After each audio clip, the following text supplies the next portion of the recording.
Inirereklamo ng isang pasaherong pa-Taiwan na na-offload ang paraan ng pagtatanong ng isang immigration officer sa Ninoy Aquino International Airport. Ayon naman sa Bureau of Immigration, may kahina-hinalang travel pattern ang nasabing pasahero. Laging una ka sa balita ni Nico Wahe, exclusive.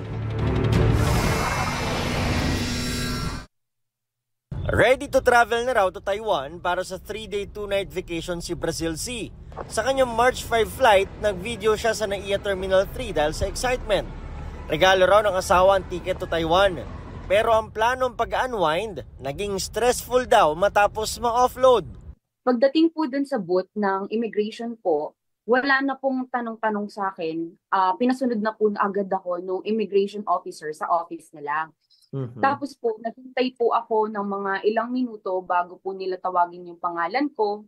So, bali, naghintay po ako. Pagkatawag po sa akin, sumunod naman po agad ako dun sa isang immigration officer. Dito na raw siya pinagtatanong ulit na parang may ginawang mali. Bigla po akong ginisa na, ipang ilang travel mo na to? Sabi ko, pangalawa po. Bali, sabi niya po sa akin, bakit ka pupunta ng Taiwan? Sabi ko, mag-aano lang po ako, mag-unwind lang po kasi po I have a depression din po this past month kasi po nakunan po ako.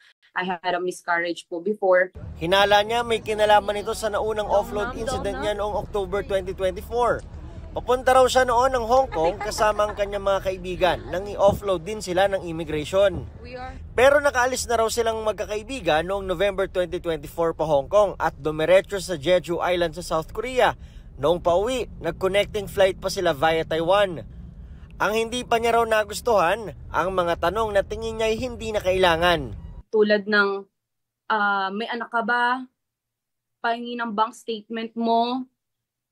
May asawa ka ba? Anong trabaho ng asawa mo? Nung sinabi ko po na nasa government po yung asawa ko, bigla po siyang nagtanong na, anong ranggo ng asawa mo? Trauma raw ang inabot ni Brazil sa pagka-offload muli. Ibang usapan pa raw ang ginastos sa flight at hotel accommodations na abot sa 30,000 pesos.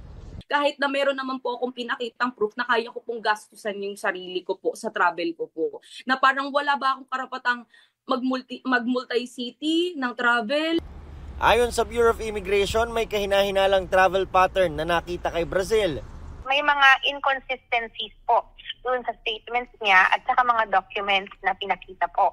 Nakitaan din po siya ng suspicious travel patterns doon po sa kanyang mga biyahe na ipipresenta.